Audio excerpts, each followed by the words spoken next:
আমার বাংলাদেশের সিস্টেমকে আমি অত্যন্তভাবে লজ্জিত। সারা বিশ্বের মধ্যে যাই আমি বলতে পারবো না আমার দেশ সর্বোচ্চ, আমরা বলতে পারবো না, কারণ আমাদের দেশ নীতি এত খারাপ, আমাদেরকে এখান থেকে ওভারকাম হতে হবে, এখান থেকে আমাদেরকে সরিয়ে আসতে হবে।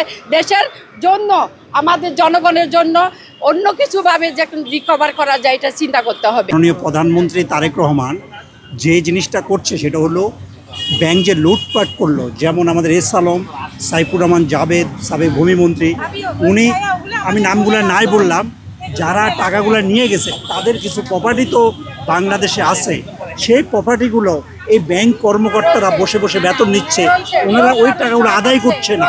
যদি আদায় না করে তাহলে ব্যাংকটা ঘুরে কিভাবে দাঁড়াবে?